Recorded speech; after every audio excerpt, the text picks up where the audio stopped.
try now. Can you hear me now out there in Zoom land? We'll keep cutting off the sign.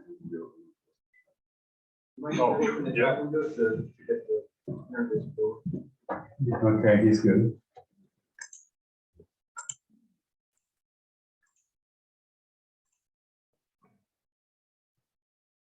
So how do I do that? Move the mouse off to the side. Yeah, and leave. Oh, all right. Okay. Okay. So yes, perhaps the bare minimum that we, the robot motion planners, should hope for is to be able to understand how complicated this motion planning is. That's, I guess, the objective of the talk. But here are some problems that I would like to think about in various contexts. In the figure, you see some ants running around on a Mobius band without bumping into each other. You might consider, for example, a planar problem where I have a team of robot cleaners, Roombas or something, that are going to come clean the floor here every night. And maybe there are various possibilities. This table might be gone, so the floor might be empty. Or the table is sitting there, but it never moves. Or during the day, maybe one of the speakers takes one of the tables and pulls it away, so the obstacles for the robots can change from day to day. An analogous problem in space is maybe you have a team of drones that are mapping some, I don't know, taking pictures of some region from space. And you might be in the situation where the airspace in which they maneuver is empty.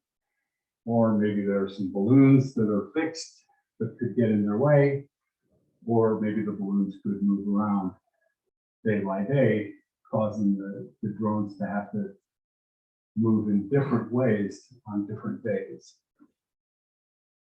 All right, so we will come back to these at some point. By configuration space, I will mean broadly a topological space which encodes all possible states or configurations in a mechanical system. I will assume throughout that these configuration spaces are finite CW complexes, at least up to homotopy, and they're path connected. And I'll abbreviate dimension of X as the dimension for the dimension of the configuration space as a CW complex.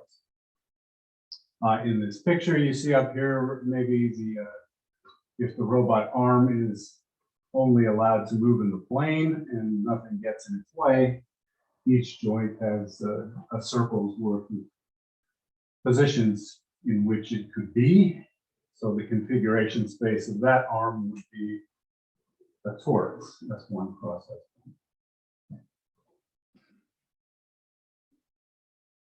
So here's the motion planning problem, slightly formally, I guess.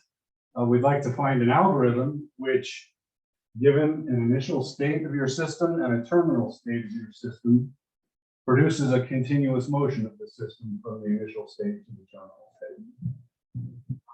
In other words, given 2 points in the configuration space, you'd like to make a continuous path from point A, the initial point, to point B, which is the point.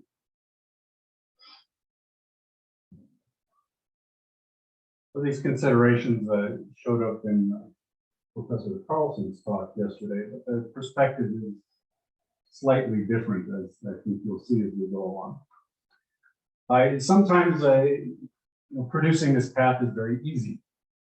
For instance, if you have one robot or one soccer or football player, depending on what part of the world you come from, and this player is moving around on a completely empty playing field, and you start near your own goal and you want to end up near the opponent's goal, well, you can just move in a straight line from your initial point to your terminal point.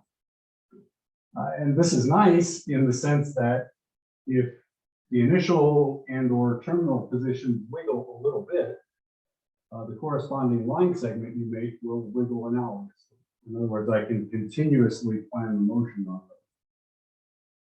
on the football field. This gets more interesting if the configuration space has interesting topology. So for instance, if you are now sailing in the ocean and you would very much like to avoid the dragon, maybe if you're to the, I guess that's the northeast of the dragon, you would like to go from A to B in a counterclockwise way. But if you're southwest of the dragon, say, maybe it would be more efficient to traverse from A to A prime, I guess, to be counterclockwise. The issue here is, what if A prime gets closer and closer and closer to A? On the one hand, you'd like to go counterclockwise. On the other hand, you'd like to go clockwise if you're thinking about being close to A. And you cannot rectify this continuously throughout the ocean minus the dragon, which must be avoided.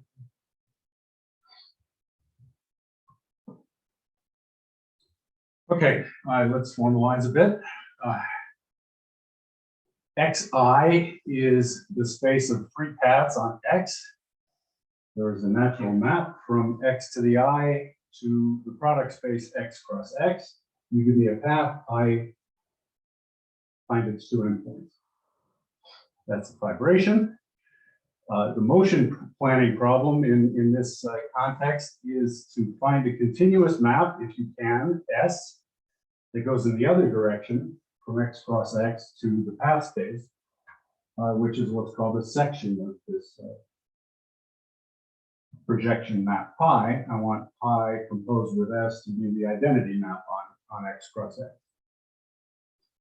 And as we were just discussing, it would be nice if this S could be continuous, and it is pretty easy to show that that is almost always impossible.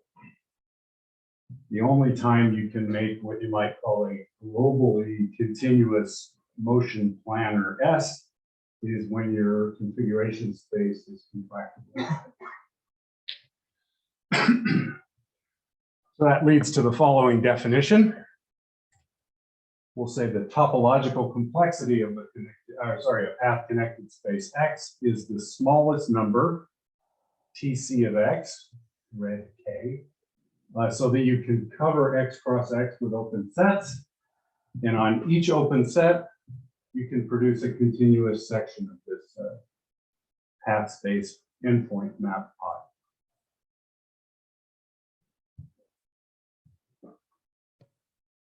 If you're able to produce such a cover with corresponding sections, you have solved the motion planning problem. Somebody gives you an initial terminal point pair in your configuration space. You can figure out which of these open sets UI is smallest containing that pair, and then use the corresponding motion planning rule from that particular UI. I didn't put it on the page, but you can see the potential discontinuity here. This point AB might be in several of the open sets UI. And one way of thinking about topological complexity, which I won't go into any detail about, is how many of the UIs contain a given X. What's the degree of instability or discontinuity or something. Two very small examples to get rolling. The first one is the soccer field example. If your configuration space is a Euclidean space, you can motion plan using line segments globally. So it takes one open set to cover Rn cross Rn, so the topological complexity is 0. For the circle, things are slightly more interesting. Here you can cover the circle with, on the one hand, pairs of points that are not antipodal, On the other hand, pairs of points that are distinct. If the points are not antipodal, there's a unique shortest geodesic path. You can take that one. That's how you plan the motion on, I guess, U0. And if y is different from x, I'll just go counterclockwise from x to y. So that says the topological complexity of the circle is at most 1. And we know the circle is not contractible, so it's precisely 1.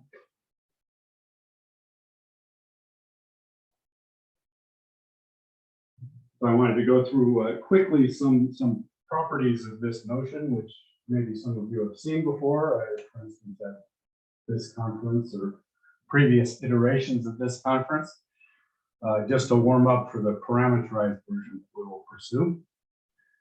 So I guess the first point to be made is that the topological complexity of a topological space is, I wrote it barehanded on the last page, it's the so-called sectional category or Schwartz genus of this path space vibration. With that observation, a number of these properties that I've written down become fairly straightforward. For instance, if x and y have the same homotopy type, their topological complexities will agree. You get bounds on the topological complexity from, well, maybe first the LS category of the topological space, or more precisely of the product space x cross x. And then in terms of the dimension of x, and I just wrote down the one in terms of the dimension, there is a product inequality for topological complexity as indicated, and a cohomological lower bound, which comes from something called the zero divisor cup length. This is the cup length of the kernel of the cup product map that Professor Carlson reminded us about last day. So take your favorite field coefficients and think about the cup product map from x, the cohomology of x tensor itself to that of x. This map has some kernel called zero divisors, and you want to look at the largest length of a word you can make with elements in that kernel. In other words, you take positive dimensional homogeneous elements A1 through A, say Q, that are in the kernel of this map, and ask if their product can be non-zero.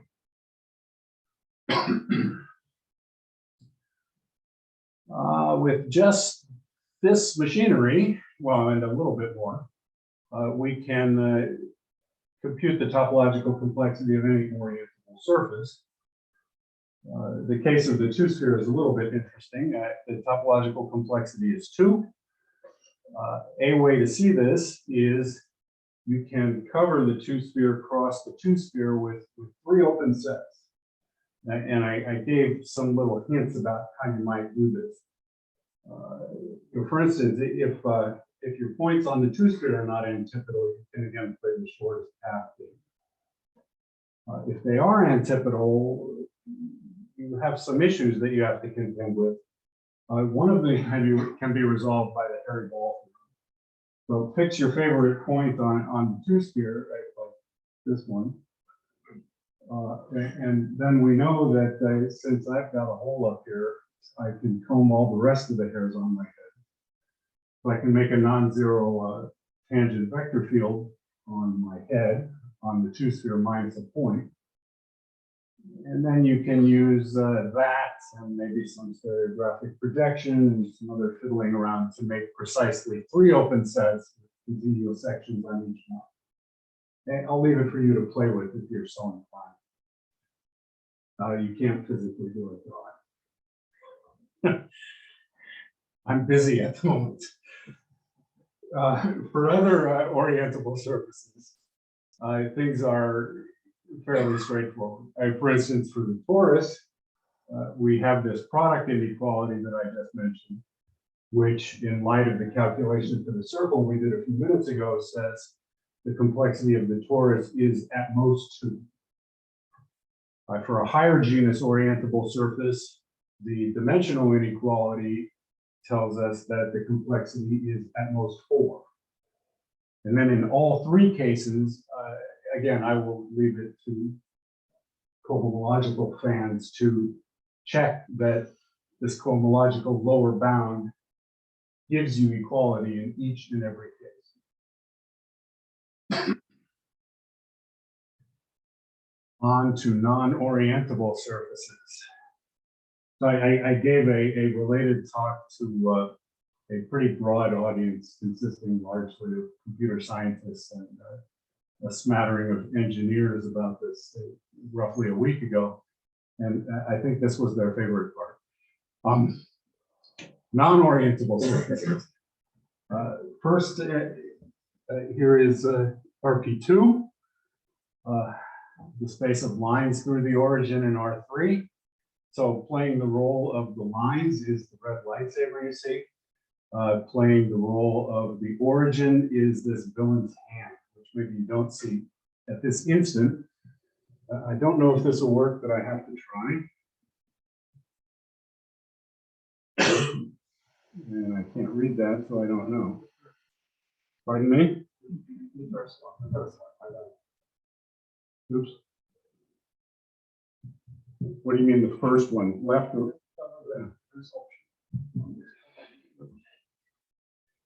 This is probably it's asking, the window is asking for permission to connect to your server. okay. This one leftmost or right? Left.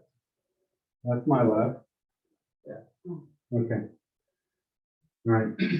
So there he is. Oh, you can't see it up there. Shoot. All right. This is probably a waste of time. I apologize. Can you share that for a second? Let's try. So you're going to see that this villain is very adept at motion planning. There he is. Okay, thank you very much. Right. So what he intrinsically knows is it takes, I believe, 4 open sets to figure out how to completely motion plan in the space of lines through the origin. Thank you. In other words, the topological complexity of the projective plane is 3. And I gave you a little roadmap to figure out these open sets, which the villain already knows somehow. So the first open set consists of all lines that make an acute angle in the plane they span, and you can just move one line to the other through that angle. The second one, for example, look at all those pairs of lines whose images in the XY plane span the plane. And then you have a preferred direction from the image of line A to the image of line B in the plane. You can lift it up to 3 space. And the other 2 are defined analogously. Okay. Yeah, this is a particular case of a pretty famous theorem of Farber, Tabashnikov, and Uzvitsky that says for most values of n, this number, the topological complexity of projective n space, is equal to the immersion dimension of that space. And that's why I put the little dangerous curve sign. This is a very hard problem in algebra. To finish the non-orientable surface story, I'll just mention some results of Tabashnikov and Lucille Vanderbroek and I that eventually conspire to show that for higher genus non-orientable surfaces, the topological complexity is as big as it can be. In particular, the complexity of the Klein ball is 4. And I believe that Lucille spoke about this last bit the last time this meeting.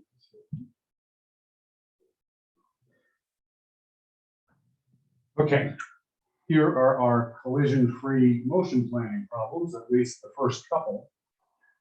All right, so I will model them with the floor is R2, the airspace is R3, the robots, the robot cleaners or the drones are represented by points. The furniture, the table legs, or the weather balloons are also represented by points.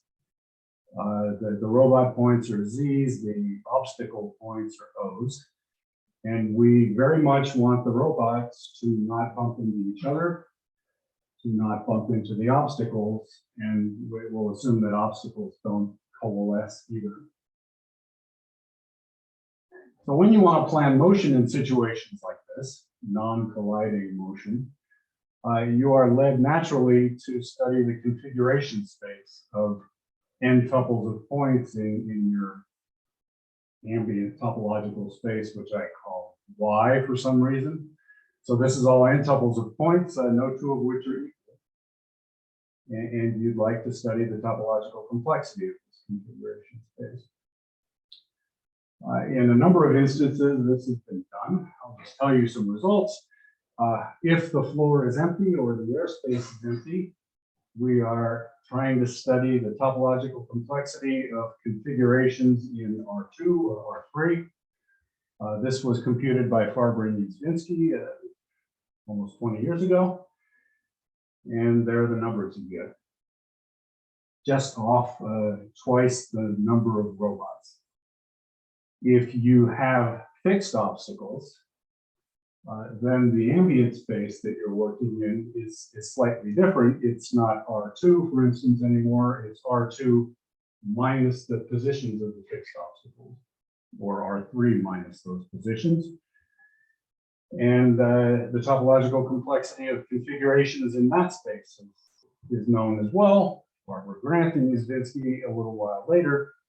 And again, you get similar flavored answers. It's roughly twice the number of robots, depending a little bit on M, but not very much. So the point being, a point being is that this number, which dictates how complicated it is to move in, well, I guess I'll focus on this one, in this fixed obstacle configuration space. It doesn't really see the obstacle.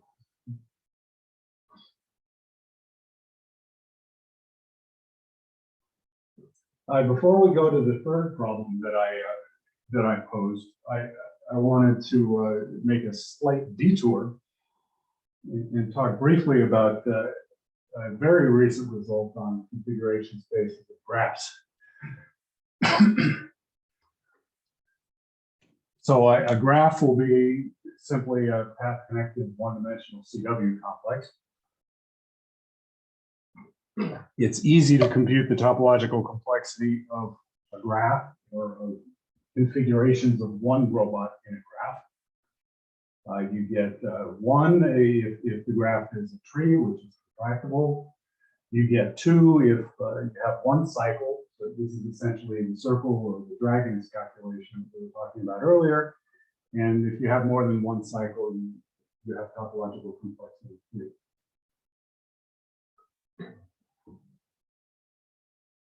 Call a vertex essential if its degree is at least 3, and M of gamma will be the number of essential vertices in the graph.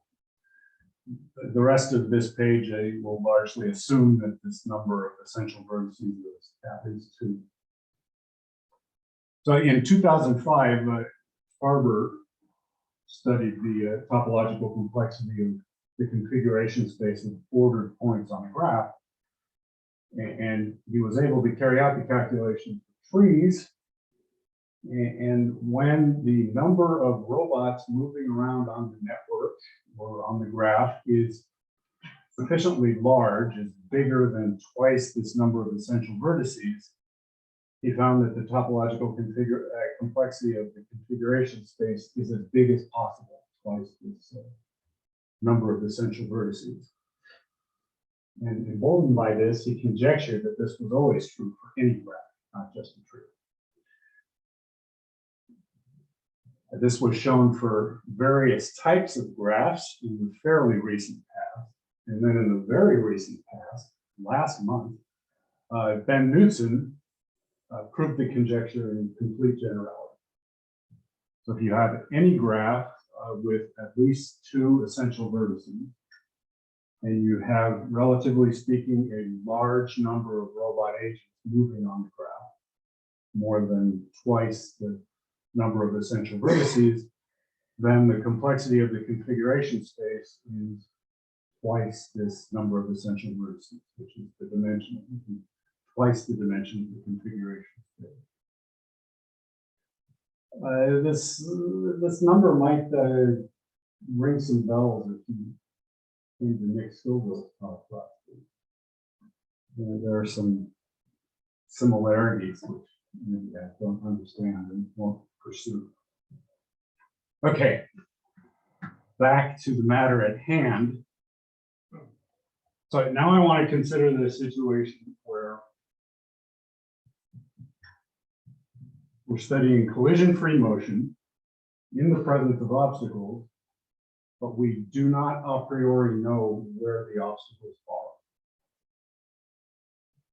So whatever motion planning algorithms we were to produce here, they should be flexible so as to be able to deal with, the tables are in this position or the tables are in a slightly different position.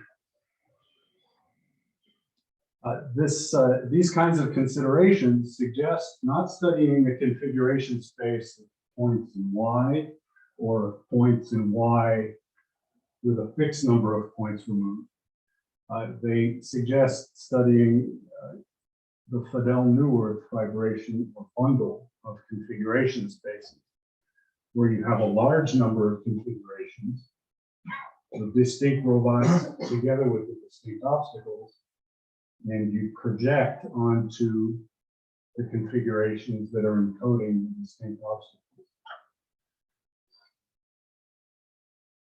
So I'm going to try to formalize this a little bit. I'll call B the configuration space of obstacles or balloons or table legs, whatever it is. E will be the configuration space of all robots together with all obstacles. And this projection map that I just mentioned is a bundle or a vibration is robots together with obstacles, just forget the robots. So the way we want to motion plan in this context is if we have two configurations where the obstacles are the same. So the weather balloons on a given day are in a fixed position. I would like to move the robots, the Z's, from the initial configuration to the terminal one. So I'd like to output a continuous motion where the Z's move and the balloons or the obstacles stay fixed, that starts at the initial point Z and terminates at the endpoint Z prime. And a point is that the position of the obstacles are now part of the problem. In other words, what we want to do is, the instant we know where the obstacles are, we want to motion plan in the fiber of that particular obstacle, which is itself a configuration space. It's the configurations of all n robots in, for instance, the plane, or that should be a Y, I guess, should be R2 or R3. The plane minus the position of the obstacles on that given day.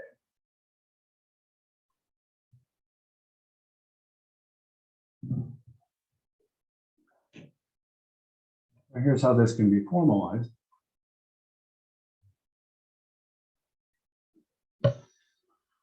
In general, we have a vibration. And I'll assume that the achievable configurations, the fibers are all path connected and non-empty. The base of the vibration I will view as the parameter space of all possible constraints. So that's where the obstacles live. And the fiber over some point B is the configurations that are achievable given the constraints encoded by B. The motion planning problem in this parameterized setting is give me 2 points that live in the space where the constraints are the same. I'd like to produce a motion from the initial point to the terminal point, staying within that same fiber. So my path should respect the constraints given by B as well. The way we can get our hands on that is we make this E cross E over B space, all pairs of points in E who project to the same constraints in B. And then we restrict our attention to paths from the interval to E who project to that same point. This projection is a constant path. We still have an associated endpoint map, which is a vibration. So if you give me a path that is in a single fiber, and I project the path, right, well, I just get a single point. So I can map that path to its initial point and terminal point in E cross E over B. And then we define the parameterized topological complexity to be the smallest number k, much as before, so that you can cover now this whole space E cross E over B with opens. And this endpoint map has a continuous section on each one of these opens.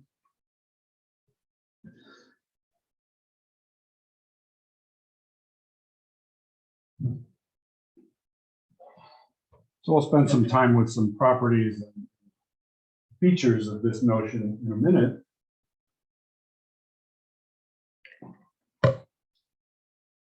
And let me tell you some results first. In the case where we're looking at Roombas or robot cleaners on the floor,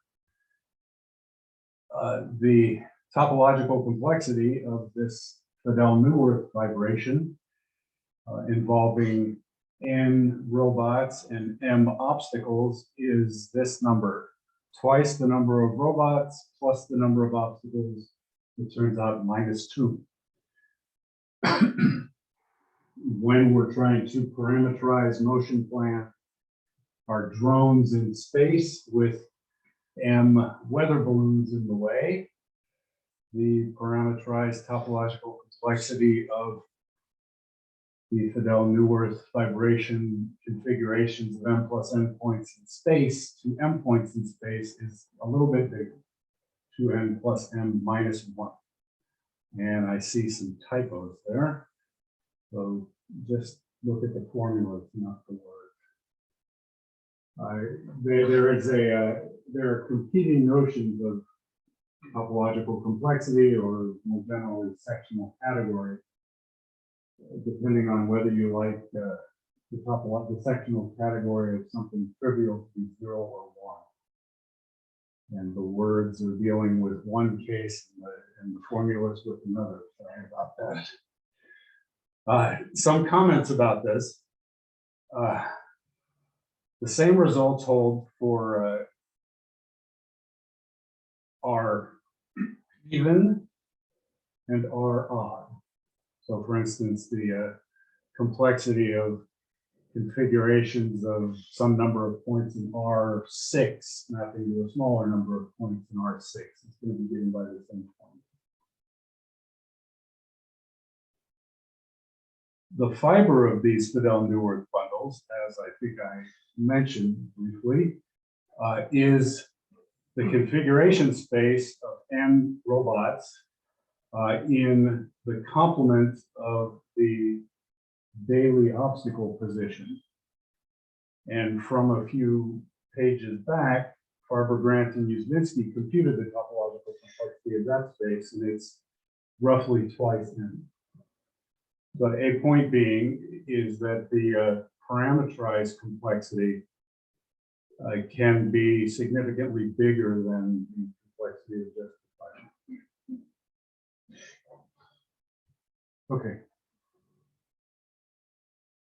So here are some properties. Again, this is an example of a categorical invariant. It's the sectional category of this path space vibration that I mentioned.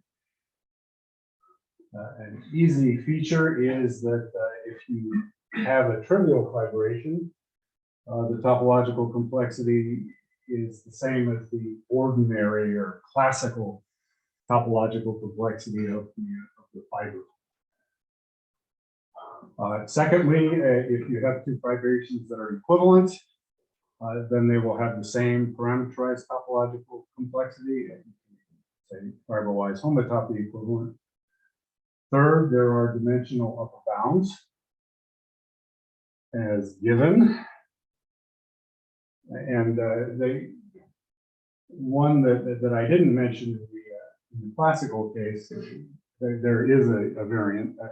If you have control on the connectivity of the fiber, you can refine your dimensional upper bound slightly. There is a product inequality, and again, a cohomological lower bound. Now, the ideal that one needs to study is the kernel of the map induced in cohomology by the diagonal map from E to E cross E over B. And these are all relevant in the proofs of the two theorems that I mentioned. And I'll try and show you some tidbits of that. First, I guess a truly classical result. The cohomology of configuration space, points in Euclidean space, was computed long ago by Arnold and by Fred Cohen, who lost it not long ago, and I miss very much. Here is a description. Take, if you like, rational coefficients.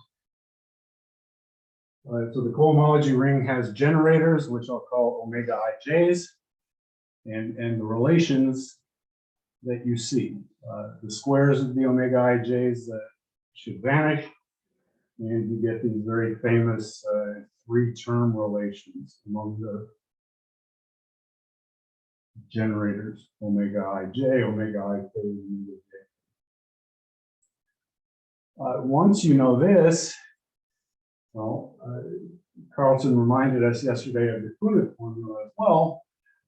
That gives you a very explicit description of the cohomology of the space I'm going to abbreviate by E, configurations of M plus M points. And C is our D, if you like. So you have generators corresponding to the first E, as Arnold and Cohen described, and then generators which I'll call omega primes corresponding to the second E. And the relations are what you guess. So you have the relations on the omegas and on the omega primes. From this, it's relatively straightforward to get your hands on the cohomology ring of this E cross E over B space. Just take the cohomology of the product space and wipe out the ideal generated by interactions between obstacle cohomology classes. So I less than J less than M was the number of obstacles. So this is saying that the obstacles are fixed, or remembering that the obstacles are fixed. Once you have your hands on the cohomology of E cross E over B, you can study this map induced by the diagonal. And inside the kernel of the map induced by the diagonal is this ideal generated by homogeneous classes, where you take a robot-robot interaction in the first variable and a robot-robot interaction in the second variable and make their difference. Or a obstacle robot interaction first and second and make their difference. Easy to see that these are all in the kernel of this homomorphism delta star. Hard to see that you can compute the coupling of this subideal. Here's what you get. As I indicated, the calculations are delicate, so I'm going to suppress them. From the general property, this gives us a lower bound on the topological complexity of this Fidel-Neuwirth vibration. In the case of R2, you have a nice, well, first of all, I'd like to identify R2 with the complex line and think about configurations in C instead of in R2. You can, this is a matter of convenience as much as anything else.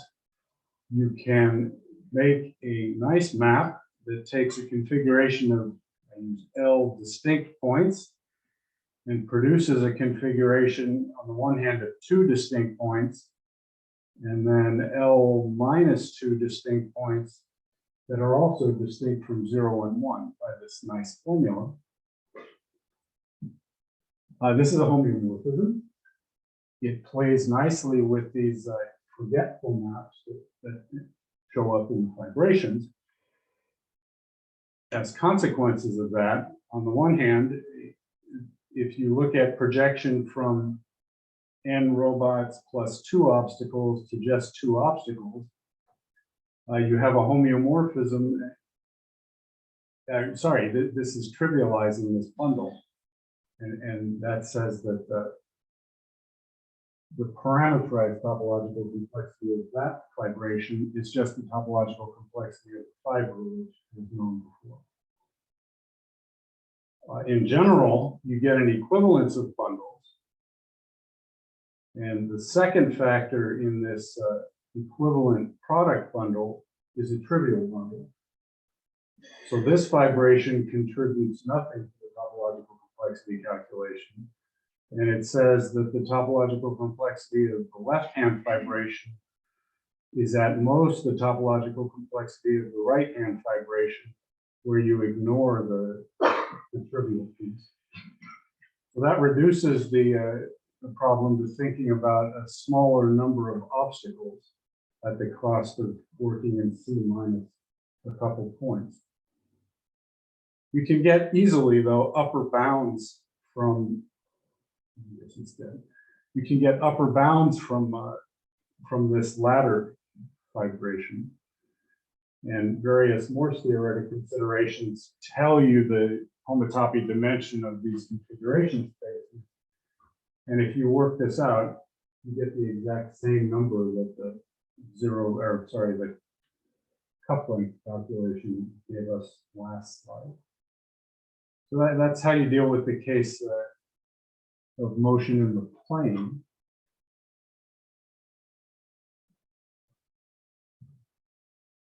Oops, I apologize. Briefly, for motions in space or in higher dimensions, higher even dimensions, the spatial problem is easy. That's on the bottom here. You can get a quick dimensional upper bound, essentially from considerations that we've already discussed, plus one more observation. Namely, the fibers of the Fidel-Neuwirth bundle, you know their dimensions. And when D is relatively large, you have some connectivity that you can play with. These two observations, together with the dimensional upper bound I recorded earlier, give you the exact same number as the cohomological calculations, which are now long since gone. The higher even dimensional case is a bit more subtle. It uses some obstruction theory and the fact that we understand the cohomology ring of configuration spaces up to rescaling or grading. The obstruction theory is an old result of Schwartz, which says that a vibration has sectional category at most R-1, if and only if it's R-fold fiberwise joined. So this parameterized topological complexity is at most R-1 if and only if the R-fold join that I wrote down in this section, this is actually fairly accessible given what we know about the cohomology rings and the underlying obstruction ring. Okay, let's see. So this parameterized topological complexity notion has been extended in a very number of ways, which I wanted to mention. First, last year, Garcia Calcines Studied and defined what he called the fiberwise topological complexity of a fiberwise space. So for a map P from E to B, he defines the fiberwise topological complexity to be the fiberwise sectional category of the same path fibration that I was talking about earlier. When the input is itself a fibration, this is the same as the idea that I've been discussing. A point here is that he's extended this notion to maps that need not be fibration. So you might think about it, maybe you want a motion plan on a hot plate, and there are some water droplets that bounce around on the hot plate. Well, they might coalesce. So the number of obstacles might change. And maybe the machinery that he's developed here can make some sense of the complexity in that situation. Secondly, not long ago this year, Michael Farber and Kumar Paul extended the notion of sequential topological complexity to the parameterized setting. So in the absolute or classical setting, sequential motion planning asks that you not go from an initial point to a terminal point, but you go from an initial point to a terminal point, visiting specified states in between. So this leads you to study what's called the Arth topological complexity, where instead of now taking a path to its first point and last point, you take it to R preferred points. And this is the notion that they extend. The idea is natural, or they, instead of looking at the twofold product E cross E over B, they look at E cross E cross E cross E all over. They look at R tuples of points in E, which all project to the same point. And they define the sequential parameterized topological complexity to be the sectional category of that vibration. I put these out of order because I wanted to mention this result of Mark Grant last, and then hopefully pursue it a tiny bit. Mark defined parameterized topological complexity of group epimorphisms to be the sectional category of diagonal homomorphism from your group G into the fiber product G plus G over G. If you realize this surjection of groups by topological spaces, E is a KG1, B is a KQ1, and you need a zero connectivity assumption. This group theoretic notion agrees with the notion that we were discussing earlier. Well, then why bring it up? Mark is able to exhibit the upper and lower bounds group theoretically, as opposed to this coupling calculation that I refuse to tell you about. These group theoretic bounds provide an alternate proof of at least the calculation we talked about for the plane.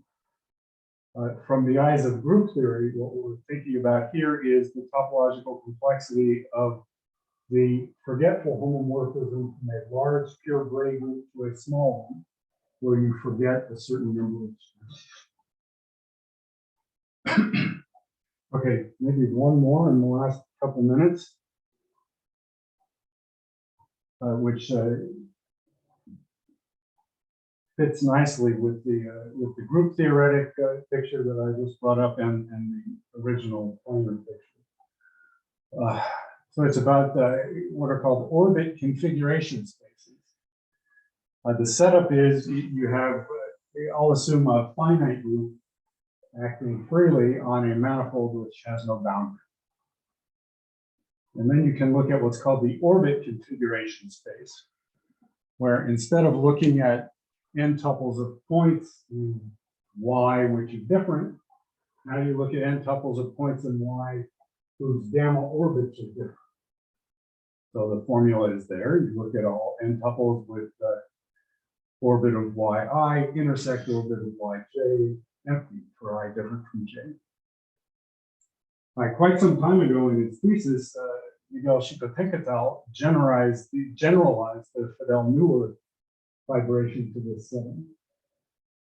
So if you take an orbit configuration space with many points and you forget some of the points, you have a fibration.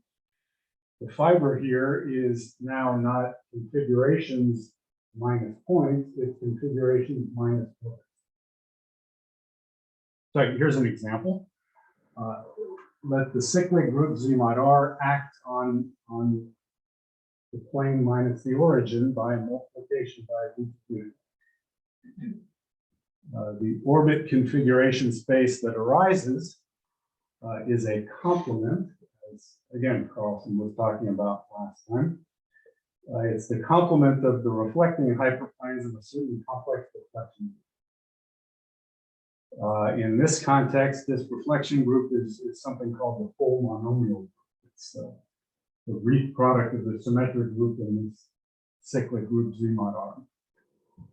In the case R equals 2, this is simply the type B toxic. Christian Bibby and I are in the process of studying this kind of thing in the context of hyperplane. And one of the things that we can prove is the topological complexity of this Chico-Tencatell generalized Fidel-Neuer vibration in this cyclic group acting on C star context is the number you see. Twice the number of robots minus the number of minus 1 plus the number of oxygen. Okay, I think I will stop there. Thank you for listening.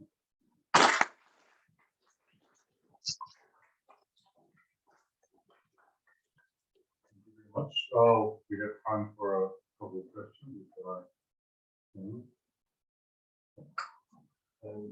You know, I was wondering whether the lower bounds for simplicity, like always come from some topological consideration. The ones that I know do.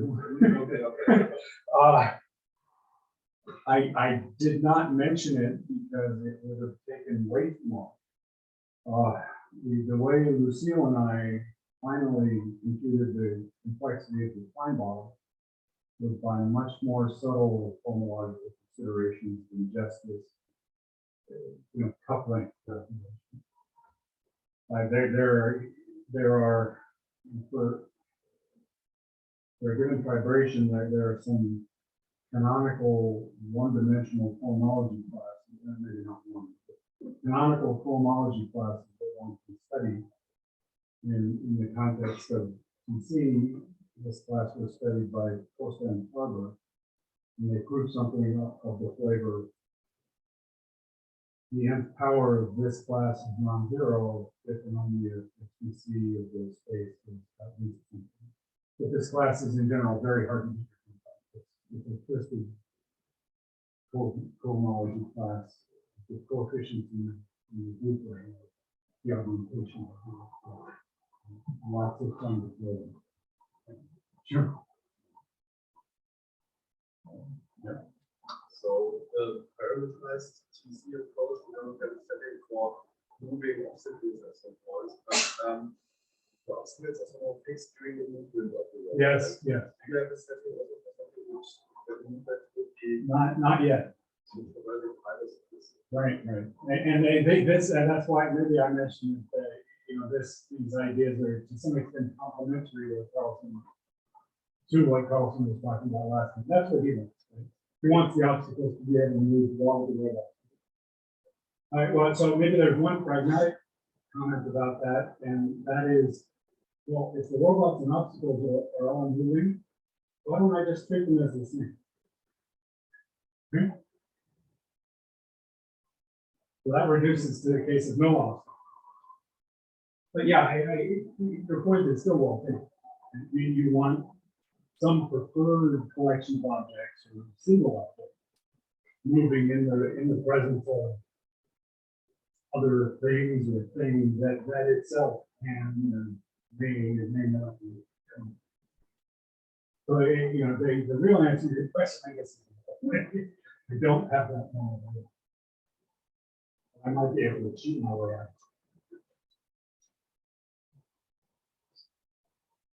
All right, so let's thank our speaker again. Thank you.